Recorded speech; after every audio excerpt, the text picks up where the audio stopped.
Vous vous souvenez, les étrennes intelligentes, les livres, les jeux scientifiques, vous vous souvenez de cette époque? Je ne sais pas si c'était le bon temps, mais en tout cas, c'était le nôtre. Hein. Dans les années 60, c'était un peu décevant de recevoir 3 livres à Noël au lieu d'un circuit 24. Mais bon, puisqu'on avait des livres, on finissait par les lire, du coup on finissait par savoir écrire et parler correctement, et puis par avoir de bonnes notes en français. Parfois même, on apprenait à penser par nous-mêmes, je veux dire, au lieu de répéter tout ce que disait la télé. Mais ça, c'était avant, comme on dit. Alors qu'aujourd'hui, si vous franchissez la première étape, par exemple grâce à votre grand-mère qui vous oblige à lire, vous avez de moins en moins de chances d'échapper à la deuxième étape qui est celle de la pensée obligatoire. Je vais vous donner un exemple. Il y a une dame de mon âge qui m'est tombée dessus l'autre jour pour me raconter que, comme nous habitons à la campagne, elle voulait abonner ses 2 petites filles à une sorte de bibliothèque mensuelle. Vous savez, on reçoit un livre par mois et pour vérifier le contenu de ces souscriptions, elle est allée consulter certains numéros dans une librairie à la ville voisine. Et là, horreur, pratiquement tous ces petits romans véhiculaient un message politique toujours les mêmes, hein, là j'ai pas besoin de vous expliquer lequel, ça nous fera gagner du temps. Ensuite, cette grand-mère qui est décidément obstinée se dit, tiens, pourquoi pas leur acheter des histoires de grands hommes, de grandes découvertes, de la culture générale, quoi. Donc elle trouve une collection qui se propose de simplifier l'actualité pour de jeunes esprits de 8 ans. Alors là, côté simplification, elle est servie.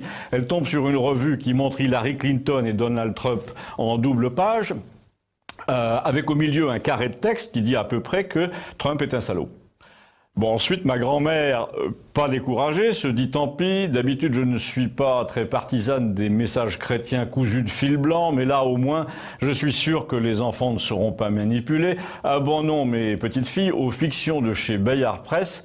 Et là, elle me sort de son sac le premier numéro de la collection, une couverture bleue qui porte un titre qui fait très Noël et qui rappelle un peu la visite des rois mages à Bethléem. Ça s'appelle Les 3 étoiles. Sauf que là, les héros, ce sont pas des rois mages, mais des petits garçons appelés Ahmed, Tarek et Elias, qui se jurent que rien ne les séparera, dit la 4e de couverture, mais c'est la guerre en Syrie. Et la famille de Tarek décide de se réfugier en France.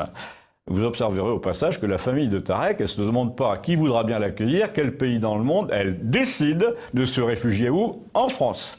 En plus, le livre nous parle d'une famille venue de Syrie, alors qu'on a bien vu que les 9/10 de ceux qui décident de venir chez nous sont plutôt des célibataires maliens. On attend donc un numéro de la série J'aime lire, qui raconterait les aventures d'un Malien de 17 ans, qui vient en Europe uniquement dans le but de s'acheter un iPhone, de faire le gigolo quelque part, et de finir chanteur de rap pour gagner des millions et être couvert de femmes. Mais ça serait peut-être un peu trop réaliste. Or, il s'agit, je vous rappelle, de fiction, nous dit l'éditeur. Oui, on avait bien compris que c'était de la fiction, évidemment. Je vous rappelle quand même le nom de l'éditeur, c'est Bayard, qui visiblement n'a peur de rien, mais n'est pas toujours sans reproche.